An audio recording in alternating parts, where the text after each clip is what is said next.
Well, we were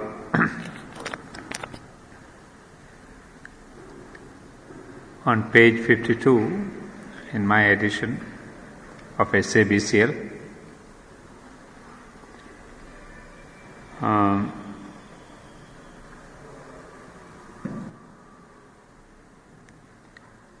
So we were talking about, if you remember, about the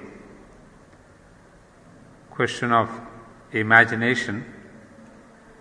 We read out a passage from the Mother, and here we stopped at this line: Earth's winged chimeras are truth's steeds in heaven, the impossible God's sign of things to be. So we had come to this line, and if you remember, I had quoted from Sri Aurobindo again another line, that the sense of impossibility is the beginning of all possibilities. So that's what it is there, the impossible God's sign of things to be. Now there's a different line or different concept that begins from this line.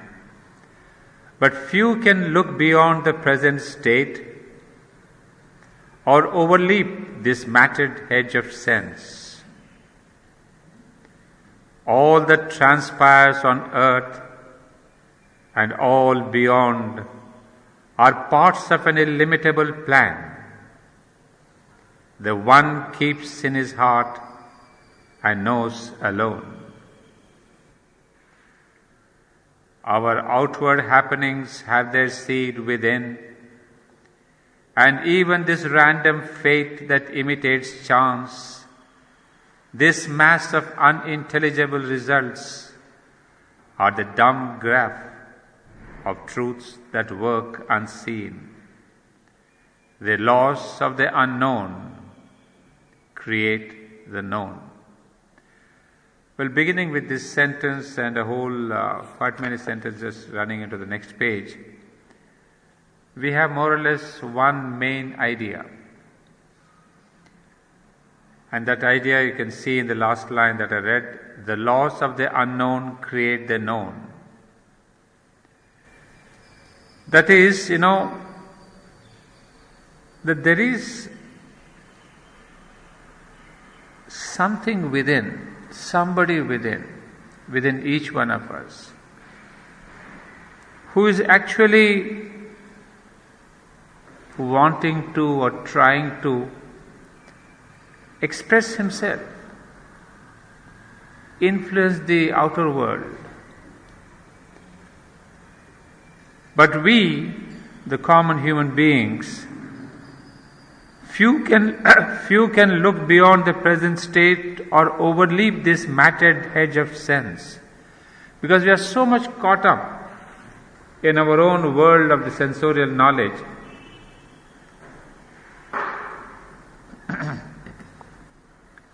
that we have neither time nor intention to see what is below or what is beyond.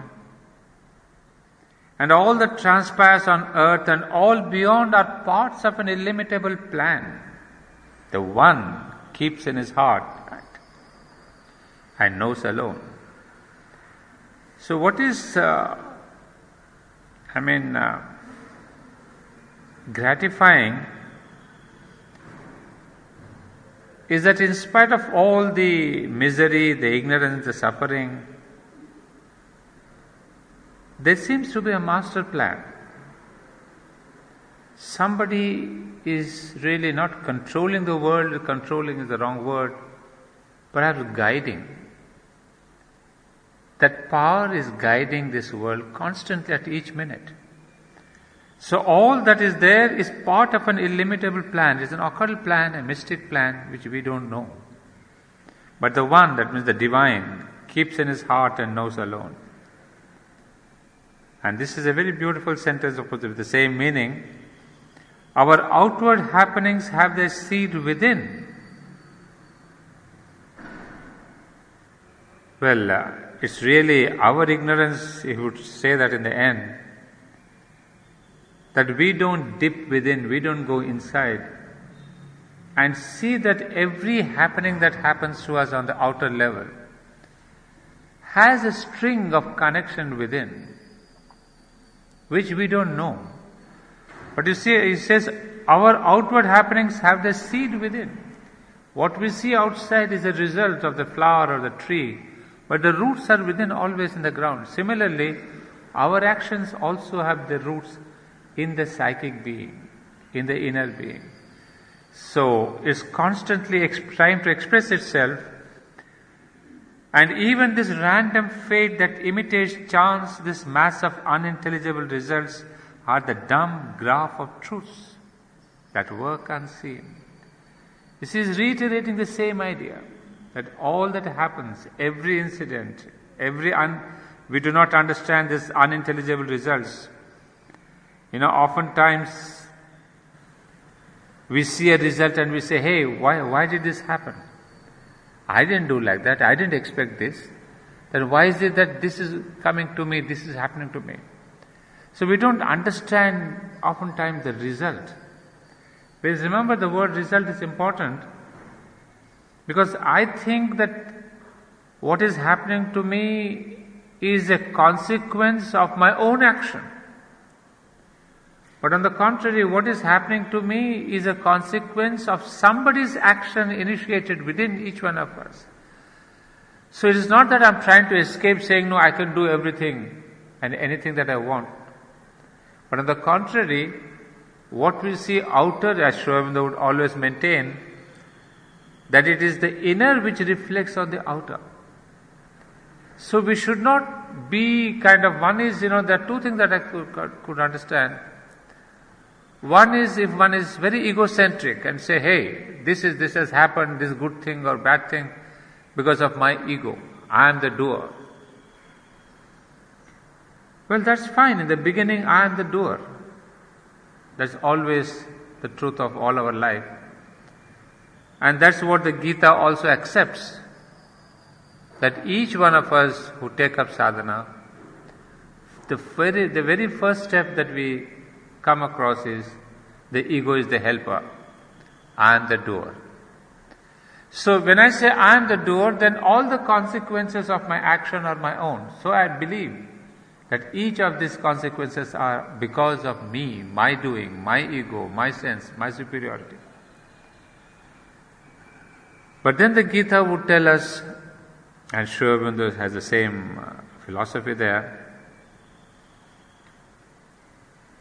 that you can measure your sadhana by one beautiful parameter, how much you have advanced in yoga, by a very single parameter. That is, if you begin to feel, experience, sense it concretely, that I am not the doer. I am not the doer. That someone else is the doer. So here what Sri Aurobindo is telling us is that someone else is within. What the Gita tells is that someone else is the Prakriti, nature. In whichever way, then I begin to say, no, I am not the doer. You see, that is a progress in sadhana, because we come out of that ego range where I'm saying I, instead of I say some other force. I do not know it yet. But I know there is a superior force, or there is a spiritual being within who is trying, who is guiding me. So already there is a shift from the ego sense to the other sense. The other is the divine, the other is the higher consciousness, the other is a psychic being, the other is something. And then the third step,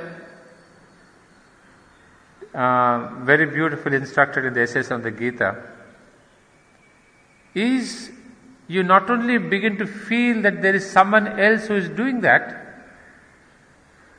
you say, it is only he or she which is doing. You see, the second level is somebody is pushing me and I am acting. The third stage is the action and the actor are somebody else. So So you see, that is the absolute stage of surrender. When I do not exist even as an owner or as an instrument. That is where we see the absolute surrender. And you will see this very significantly in the prayers and meditations of the Mother. I mean, almost every prayer, not every one of them, because you know, prayers and meditations is again a beautiful book, for psychic aspiration, as Sri Aurobindo would call it. That is, in fact, that's a very unique book. I mean, I don't see any book in Sri Aurobindo also with that kind of a uniqueness. That is, the Mother in a triple aspect is represented in prayers and meditations. One is this Mother, the Mira Alfasa, who was really praying on behalf of the earth to the Lord, to the Divine. The other is the Universal Mother who had consciously embraced the whole of humanity and then praying to the Divine on behalf of the earth, as it is said, the earth consciousness. And the third is the Divine herself replying to herself. The Divine replying to the Universal Mother, the Universal Mother replying to individual Mother Mira Alfasa. So there is in most of these prayers this triple consciousness, the individual, the universal and the transcendental. So this is so very unique, I suppose. That's why Sri Aurobindo even took it up for translating. I mean, of course, he didn't translate the whole of it. I don't remember the number, maybe 35, 40 or 45. And then the sad part, so-called sad part, is that many of our prayers which are not selected by Sri Aurobindo and then further selected by the Mother, they were burnt. All the manuscripts of the Mother were burnt away because Mother and Sri Aurobindo didn't want to share them with humanity. So they just gave us what was required, perhaps what is important. But you know, if it is a diary note, there must have been very many personal things. So she didn't want them, and then we heard it is A.B. Purani. In the ashram, if you remember, there's a small place where they give incense sticks. And in the olden days, there was this making the boiler for hot water for Mother and Sri Aurobindo. There's a boiler still in that place. So all these manuscripts were put into the fire there and burnt away. You call that a big loss or whatever it is, but that's the story that has come to us. So that is the beautiful thing where we see the triple aspect of the Divine. So that is the last stage that the Gita would say is the absolute surrender. You don't exist. Even Mother in the prayers and meditation, many a time she says, there's no difference between thou and I, me and you. I mean, the me is completely effaced. So I was coming back to this. Yes, when we feel that kind of a identity, that I am not the doer of action, you have gone a step further in sadhana. So that is what we will understand when we read these lines, that the laws of the unknown create the known. The events that shape the appearance of our lives are a cipher of subliminal quiverings, which rarely we surprise or vaguely feel, are an outcome of suppressed realities that hardly rise into material day. They are born from the Spirit's sun of hidden powers, digging a tunnel through emergency. You see, the events that shape the appearance of our lives, again the same thought but told in a different way. All that events that shape our lives are a cipher of subliminal quiverings. Cipher, of course, in normal language, cipher is a zero, but also it also means code language. So these actions that we see in appearance on the physical, material, sensorial level are actually code language of the subliminal quiverings. Quiverings, of course, you all understand. So there is something that is quivering, there is something shaking, something vibrating within. And it is this quiver that comes out to express itself in the action that we think we are doing. So you see, there is a whole shift in our understanding of our work, where I feel I am the doer, I am the planner, I am the executor, I am the director. All that at one sweep it goes and saying, no, there's somebody else who is doing that. But we say, they are born from the Spirit's Son of hidden powers, digging a tunnel through emergency. A beautiful line again, that you see what is emergency? When there is a kind of a need, emergency is there. He says, during those moments of emergency, where you suddenly feel the guidance. Otherwise we are pretty much lost in our external thing, external life. But when there are deep moments of emergency, when you seem to be lost, when you don't know where to go, how to do, what to do, then there is a digging of a tunnel. That means there's a passage, and then the inner comes out and tells you what to do. But those are very rare moments, because at every minute we are not in emergency. So we take it for granted. And but who shall pierce into the cryptic gulf and learn what deep necessity of the soul determined casual deed and consequence? Same thing again, but the idea here is deeper, in the sense, who shall pierce into the cryptic gulf, that is psychic being? Do we have time to really go deep? Or even I would say, time giving ourselves to go deep. You see, as we have seen in the few passages, all the time Sri Aurobindo is emphasizing on those lonely hours. I mean, in the day, part of the day, those lonely hours when we can dip within are extremely important. So here he says, who has the time, who has the intention to dig into the cryptics, into the secret gulf of the psychic being, and which determine casual deed and consequence? Well, here I'd like to take up an explanation from the mother. That is volume 6 of the mother's works, page 386-87.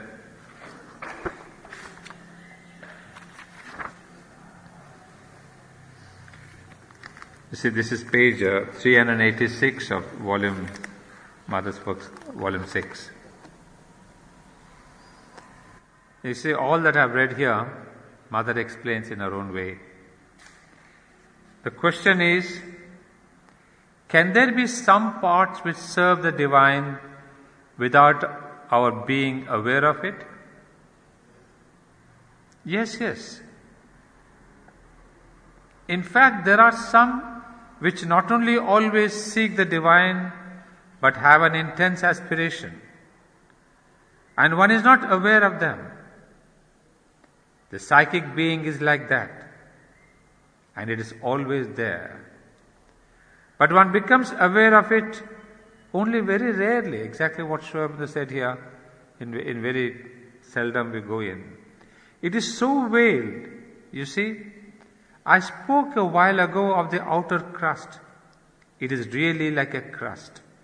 It is something hard, thick, without any transparency, which lets no vibrations pass, and one lives so constantly inside this that one is not even aware that there is something else. But there is indeed right in the depths of the being, especially of those who are predestined. That's understood. But still, a being which not only presides over one's destiny, not only aspires for identification with the divine, but has the power to govern the circumstances of life, and in fact to organize them in spite of the outer will which very often revolts and does not want the circumstances as this inner consciousness, which is fully clear-sighted, has organized them. And it is only much later, when one becomes aware of it and looks back at his life, that one realizes that all this was wonderfully organized with a complete clear-sightedness of what was necessary in order to lead him there, just where he had to go. You see, all that we see in Sri Aurobindo Savitri too, that there is an illimitable plan that really guides us. There's somebody within who is really guiding our steps, and this is exactly the line I wanted to focus on. It is only much later, when one becomes aware of it, it is a psychic being, and looks back at his life, that one realizes that all this was wonderfully organized with a complete clear-sightedness of what was necessary in order to lead him there, just where he had to go. Most often the things which you took for accidents or misfortunes or even tragedies, or even for the blows of fate, for attacks of the adverse forces, all this, almost all without any exception, was a marvelously perspicacious and admirably executed plan to lead you just where you had to go by the shortest road. I mean, when I found this passage again, thanks to her, it explained all these lines so wonderfully. I mean, they almost echo each other, these lines and what Mother is explaining. And you see the emphasis? Almost all without any exception. No action, nothing that's coming out from outside, nothing is a waste. Nothing is there that really happens that does not happen for our good. So almost all without any exception was a marvelously perspicacious and admirably executed plan to lead you just where you had to go by the shortest road. I mean, once you think of all these things, what is the attitude one has? Attitude of surrender. If this is the truth, not if it is the truth, then doesn't that bring in a kind of a solace, a quietness, a peace, a kind of a shanti, as we say? Say, Lord, if this is the truth, why am I struggling? Why am I getting bothered? Why am I disturbing myself? Why am I getting nervous? I mean, because you see, these words are so tremendous, marvelously perspicacious and admirably executed plan to lead you just where you have to go by the shortest road. I mean, it gives me such a solace, in fact, to think that the Mother is constantly behind. It's only my vital, it's my mental that does not accept. But this is the inner truth. In fact, I have written to the Mother in several occasions. And in one letter, when she wrote to me something, immediately I wrote back to saying, Mother, I do not understand that. So she again replied saying, it's the vital which is not accepting. So see, it's so very interesting. It's not just, by English it was so simple English. It's not that I could not understand mentally what the Mother said, just one line. But I rejected. You see, we are tete-a-tete with Mother. Imagine, it's not just reading or fancying. I mean, those days I could write back to her, she would reply to me, and then I could reply. And I had the daring frankness to say, Mother, I don't understand this line of yours. From the letter. And she said, sorry, it's your vital that's not accepted. Mentally you understand. So the rejection and the reaction is in one part of our being. So that's what happens normally to all of us. That when we want to surrender, my mind would say, hey, why the hell should I surrender to this person?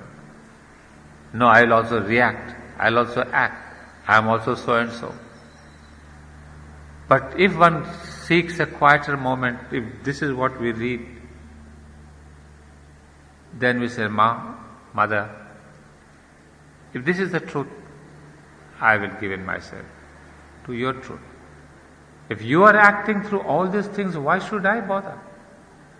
I mean, it has the feeling of a fullness somewhere within, I mean, I suddenly feel all the knots taken away, all the tension taken out. And I just like to lie prostrate in front of her. But as she said to me in my letter, maybe one part of my being is doing that, but the mind may be resisting.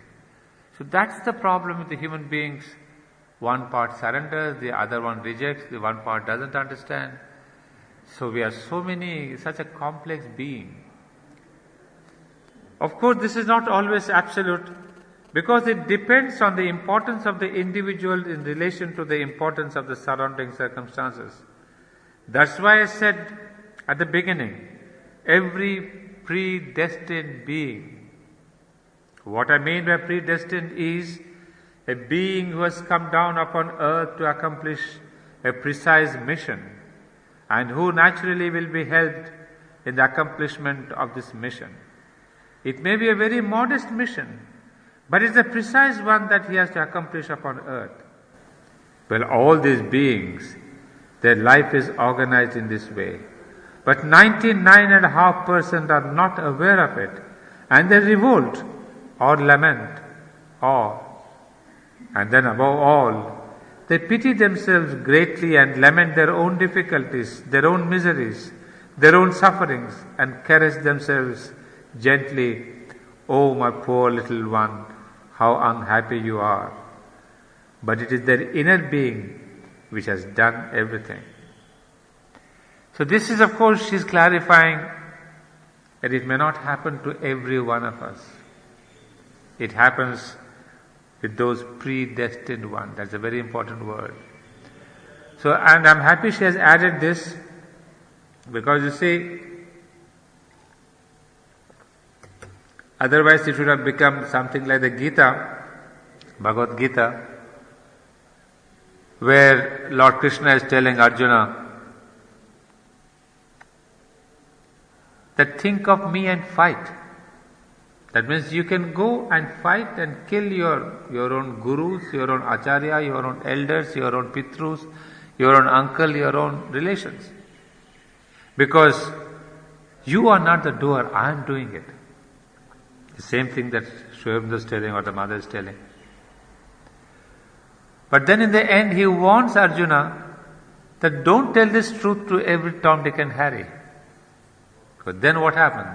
Absolute chaos in the society. You go and shoot anybody and you tell the police commissioner, I didn't shoot, somebody called Krishna who shot him. So this is important to understand. That's why she calls it a predestined person who has come with a mission. Who has come, she says it could be a very humble, a modest mission. It's not that I am a vibhuti or an avatar or something. Each one of us could have some little thing to offer. And sometimes Mother chooses such people for a particular person. I mean, very frankly, do not think it otherwise. I would say Roger André was one such person. I personally believe it. You may not agree with me. A person who has come with a predestined mission. I have all my reverence for him. The work he has done, the way he has suffered, and yet fulfilled the vision of the mother. I feel extremely grateful to an individual who fought to manifest the vision of the mother. So this is what happens to the predestined people, as she says here, that there is a lot of problems, but he has to accomplish his mission upon earth.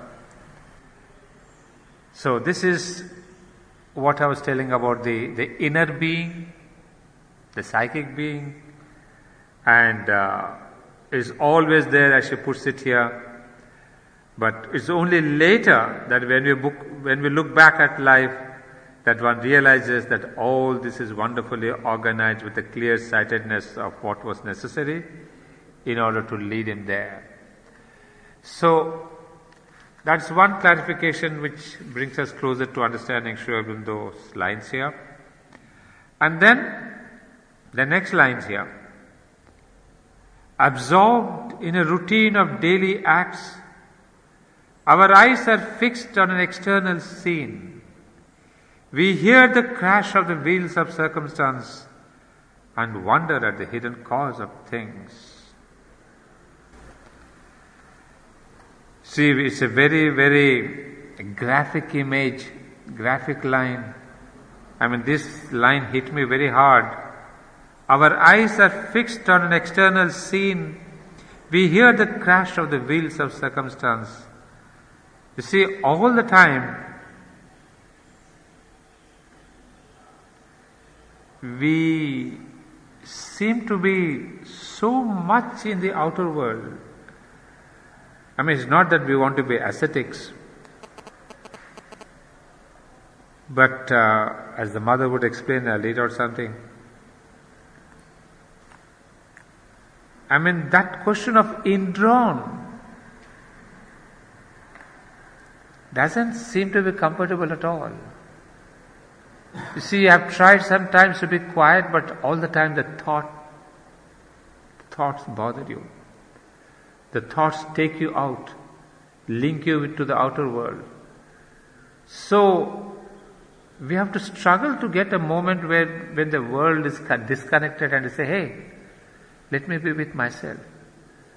So he's I almost see a tragic note when Sri Aurobindo says, our eyes are fixed on an external scene. We hear the crash of the wheels of circumstances.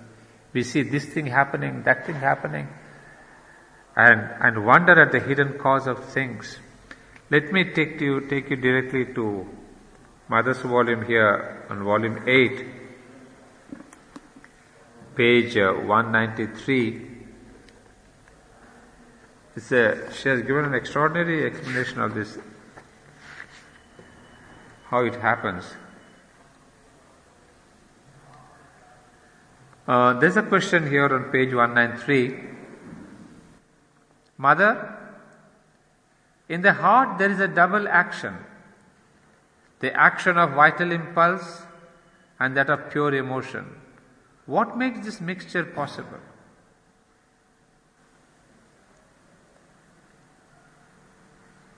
How does this mixture come about? Question. For both have their seat in the heart, don't they? So you have understood the question. There is the vital impulse, is the desire, and there is the other side, the pure emotion of love and gratitude and compassion. So they are both coming from the heart. So he's saying, how does this mixture happen? Mother says, they are not at the same place, not in the same place. It is not our physical heart, you understand? It is this center here. Mother points to the middle of the chest. But there are various depths. The more you come to the surface, the more is it mixed naturally with vital impulses and even purely physical reactions, purely physical sensations. The deeper you go, the less the mixture. And if you go deep enough, you find the feeling absolutely pure behind. It's a question of depth. One throws oneself out all the time. You see what Sri Aurobindo says about the question of the external scene, and Mother says the same thing. One throws oneself out all the time. All the time one lives as it were outside oneself, in such a superficial sensation that it is almost as though one were outside oneself. As soon as one wants even to observe oneself a little, control oneself a little, simply know what is happening, one is always obliged to draw back or pull towards oneself, to pull inwards something which is constantly like that on the surface. And it is this surface thing which meets all external contacts, puts you in touch with similar vibrations coming from others. That happens almost outside you. I mean, it's a beautiful psychology, as I have told you many a time. I mean, one can have great psychological lessons from the mother's writings here. In the first paragraph, you have noted, there's a very important indication here. The more you come to the surface, the more is it mixed naturally with vital impulses and even purely physical reactions, purely physical sensations. The deeper you go, the less the mixture. Now, what is the picture that we are getting? You see, it's a kind of a picture. What I see is that the physical is outside, the outermost physical, and then there are layers and layers as we go within, what we call the subliminal layers.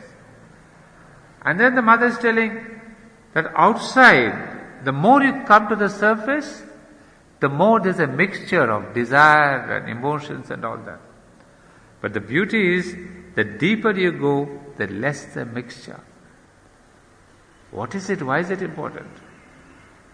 You see, a great yogi, or we know Sri Aurobindo or the mother, why is it that they are not disturbed by things happening? They don't react vitally or mentally. They don't have these desires for revenge or action. Because now I understand, the deeper you go within, there's less mixture of the desire and the ambitions and the emotions. It becomes pure and purer delight. So the deeper you go, you are outside the range of desire, outside the range of suffering, outside the range of disturbances. So you see, it's not the question of going away to the mountains and to the Himalayas and to the forests and say, I am away from desires, I am away from attachments. It is right here. There is a place where you can withdraw and then feel completely detached.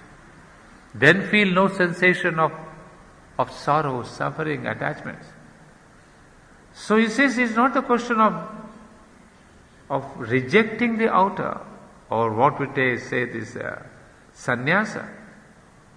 The real thing is within. And this is a wonderful psychological explanation. The deeper you go, the purer you are. That means, what is the purity? That emotion and desire, as we go layer by layer down, we go towards the psychic. You begin to enjoy the psychic peace and the psychic joy and the psychic attitude, the psychic compassion, the psychic love. So I begin to understand the secret of this integral yoga. We have to live in this world, we have to be acting, we have to be moving, we have to be deciding. And yet, keep that depth poise so that I am acting and yet there is no reaction. Because the reaction means outer thing. The more you come out, there is a mixture of things. The more you go within, is a purity of consciousness is there. And the second one, the second paragraph, you have seen that, it says, the surface meets all external contacts and puts you in touch with similar vibrations coming from outside, from others. And this is again very important. You see, when you come out more and more on the surface, you meet with similar vibrations coming from others. So there is a kind of you attract the same vibrations. That's why we say Sangha, that means the company, when we say the spiritual company or this company or the company of the musicians. So we always believed in this Sangha, companies, companions. So when we come out, we meet the same vibrations. Same as it could be violence, it could be love, it could be bad, it could be good. Whatever vibrations you are having, you will receive them from the outside. So you get attracted. If you have desires, you meet a person with full of desires. If you have some aspiration, you meet a person with aspiration. So there is a counter similarity in the vibrations. That is the constant dispersal of the ordinary consciousness. For instance, take a movement, an inspiration coming from the psychic depths of the being, for it comes even to those who are not conscious of the psychic. A kind of inspiration coming from the depths. Well, in order to make itself perceptible, it has to come to the surface. And as it comes to the surface, it gets mixed with all sorts of things which have nothing to do with it, but which want to make use of it. As for instance, all the desires and passions of the vital, which as soon as a force from the depths rises to the surface, catch hold of it for their own satisfaction. I mean, extraordinary thing. I remember another line from the mother, when somebody had complained saying, "Mother, there is so much of wastage of money in the ashram." Mother said, "It's not the money, it's the consciousness." And then later she goes to explain that I am giving you so much of this force and consciousness, the spiritual. But then instead of making the right use, you are misusing it. So now I understand here when we read this, and she is giving an example of a psychic force, psychic inspiration. It comes to all of us. It's not necessary I must be psychic being, a psychicized. It says, then all the desires and passions of the vital, as soon as a force from the depths arises, catch hold of it for their own satisfaction. So there is a lot of spiritual energy that is coming within us, imparted by the mother, by the psychic being. But the moment these inspirations come to contact with the world, then the desires and passions take over. Because you see, it's like in judo, what happens? I take the strength of the opponent and defeat him. I use the opponent's force. It's not my own force, but the judo technique is when the person comes on you, you use the same force to put him down. And this is what our vital desires are doing. They take the force of the psychic being, instead of having it pure force, they pervert it, twist it and use it for their own satisfaction. But there is a lot of force and energy, and they say, hey, he's a great person, he's doing a lot of energetic things. But it is the ego which is turning and twisting that psychic energy into its own satisfaction.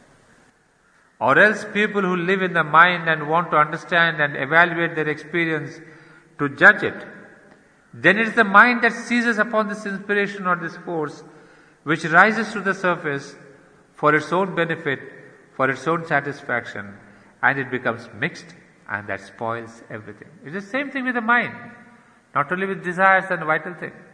It's the mental consciousness. So now we understand why there's a need of the mental, the vital, the physical, independently, individually to surrender to the Mother and the Divine. Because then on the practical level what happens? When there is this psychic energy, the psychic inspiration which is coming from within each one of us, our own mind, if it is surrendered to the Divine, it recognizes there is somebody else. The force is not mine but is coming from within. It will be a purer vehicle, instrument. Otherwise, if the mind and the vital are not purified, are not surrendered, then as the Mother says, be it the mind which wants to understand and evaluate their experience. You know, when the mind wants to sit upon judgment, upon something that it should not, it ought not to, because all the spirituality is beyond its range. And yet the mind has the audacity to say, no, I know what it means. So there, it's again its satisfaction. And then it spoils everything. And this happens constantly. Constantly surface movements creep into the inspiration from the depths and deform it, veil it, defile it, ruin it completely, deforming it to such an extent that it is no longer recognizable. Now this is the force of Asura also. See, in Indian mythology, you have so many stories where we see an asuric person does great tapasya, meditation, has the vision of the divine, and there he says, I want a boon from you. And then the divine, because you have done the tapasya, has to grant that boon. Because it is the nature's law that this kind of a tapasya done, this is the result. But the asura now gets the divine boon and the divine force and uses it, as the mother says, deforms it, defiles it, and uses it for its own ego. At that time we cannot say, hey, this man for the last 20 years had done great tapasya, had the vision of Brahma and got this boon. How is it that he can be egoistic? It can be egoistic. You see, there are people who use this divine force for their egoistic purposes. This is where comes in the sadhana of surrender. If you are not surrendering, ego takes away this divine force. And that's the mother had lamented, saying that I am giving you so much of this consciousness, but you people are misusing it. Misusing in the sense, using it for your own egoistic ambitions. Call it mental or vital or anything. Then the last question. Why do these external impulses, when they come in contact with the inspiration rising from within, spoil everything instead of being transformed? It's the same question. Excuse me. It's a reciprocal movement, and it depends on the proportion. The inspiration from within acts, of course. It is not that it is completely absorbed and destroyed. It isn't that. Necessarily it acts, but it becomes mixed. It loses its purity and original power. But all the same, something remains. And the result depends on the proportion of the forces. And this proportion is very different depending on the individual. There comes a time when one deliberately calls the deep inner inspiration and surrenders to it, when it can enter almost completely pure and make you act in accordance with the divine will. Well, there's a little longer, but I'll stop it at this place. So what we see, yes, this entire inspiration is not twisted and defiled. There's something of the inspiration remains. So what happens, I think now, if I can conclude, most of our life is like this. Our inspiration, our energies come from the subliminal, from the psychic level, from the inner being. And depending on the purity, the sadhana, the surrender of the outer being, we have, that says some persons is 10% of the inner inspiration remains. Because the person is doing sadhana, the person is surrendering. Somebody may be doing sadhana, so the 20% of that inspiration remains. Rest of the 80% gets defiled and deformed. So depending on the outer being, the force of the inner inspiration remains. Sometimes in some people it may be all the 100% is destroyed. But in some, depending on our sadhana and our approach to the divine, something of the inspiration remains. So all this we went through only to understand what is this meaning, what is the tragedy of this single line. Our eyes are fixed on an external scene. We hear the crash of the wheels of circumstance and wonder at the hidden cause of things. Yet, a foreseeing knowledge might be ours if you could take our spirit stand within, if you could hear the muffled demon voice. Of course, the demon here, of course, is in the sense of Socrates. Demon is the spirit, the presence within. So if you could have, as the mother says, if you could have this inner inspiration of the psychic being, then we could have the foreseeing knowledge.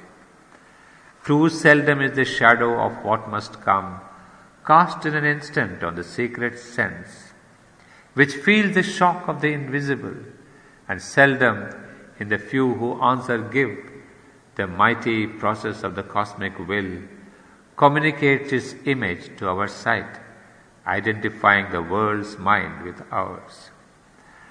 Well, there's one short paragraph I would like to give you before I go further.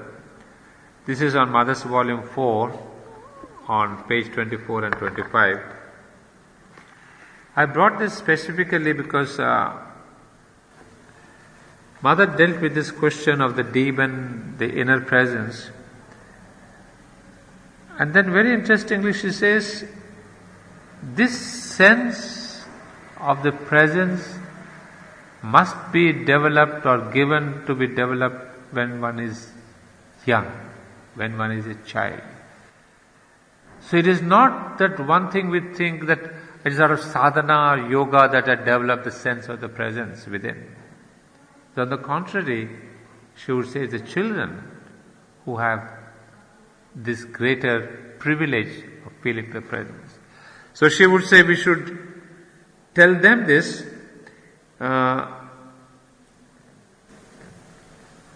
It is not a question, of course, of giving a child philosophical explanations, but he could very well be given the feelings of this kind of inner comfort, of satisfaction, and sometimes of an intense joy when he obeys this little very silent thing within him, which will prevent him from doing what is contrary to it. It is on an experience of this kind that teaching may be based. The child must be given the impression that nothing can endure if it does not have within himself this true satisfaction which alone is permanent. You see, I was surprised and to see that when we talk of the psychic education, what does it mean? It's not that we can do certain things implemented in the classroom and say this is psychic education. But what she tells us here is constantly to give this sense, or I would use her own words here. He says, an inner comfort of satisfaction. You see, the child, if he or she feels a discomfort on doing certain things, you can say this is a sure sign that you are not done according to the guidelines of the presence. So it is this what we say in our normal language, hearing the voice of the inner being. So that Mother translates it as discomfort, satisfaction. And then she will say in another place, when one person says this is good, another will say yes, will say no, this is bad. And with the same logic, the same persuasive force. Consequently, it is not upon this that one can build. Religion has always tried to establish a dogma, and it will tell you that if you conform to the dogma, you are in the truth, and if you don't, you are in the falsehood. So it's not by teaching, this is morally bad, this is good, this is religious, this is irreligious. But she's saying, teach the child to feel this comfort, at ease. He should not feel any kind of a, disturbance or something that is uneasy, something you say, hey daddy, I'm not feeling good within. So he says, encourage these moments. And that is where the question comes next. She says, no, it's in the child that it is important. To give a child theories is absolutely useless, for as soon as his mind awakes, he will find 1,000 reasons for contradicting your theories, and he will be right. This little true thing in the child is the divine presence in the psychic. It is also there in plants and animals. In plants it is not conscious, in animals it begins to be conscious, and in children it is very conscious. So this is the education part which I thought we could come to know, because we deal with a lot of education, and this is especially the psychic education. So let's not say the divine, the Atman, the psychic being. A simple thing saying, are you feeling comfortable doing this? You have beaten your friend. What's your feeling now? Just when we say counseling, don't say, hey, you have done something morally wrong, it's against the Bible, against the Gita. None of these teachings. But psychologically, that's why the mother would call the teacher a great psychologist. If first and foremost a teacher of integral yoga is a psychologist. Because this is where we must catch the inner sensitivity. And there you say, yeah, If you have had the sense of discomfort on beating your child or abusing your friend, that should not be done, not because it's morally wrong, but because you are feeling discomfort. And this, if you keep feeling again and again, you will become blunt. And that's where your education will go wrong. However, so that's for the integral education, but we'll not get into the discussion. But we have lines here which I think I will take up in our next class from this page 53 onwards. But before closing, I have a small announcement here. We have at last succeeded in bringing out this CD called Integral Yoga in Savitri. That means all the classes that we are having here. This one is about 24 hours. That means right from the beginning of this Integral Yoga. This is all videos, video DVDs actually. But one thing is that this can be played only on the computers, laptops, computer not. Because some of us discussed there is not much of a DVD nowadays, everyone uses the computer. So we have written a note at the back to be played only on desktop or laptop. So this is, I'm going to put it up for sale in our Savitri Bhavan outside in the shop. Or if somebody wants to buy directly from me, you can take it. So of course this 24 hours, so we have just valued for 500 rupees. But whatever, if you want to inquire, if you want to take from the Savitri Bhavan, you can take. Yeah. So these are 24 hours of DVDs on Savitri. Yeah, I think we are called for the day.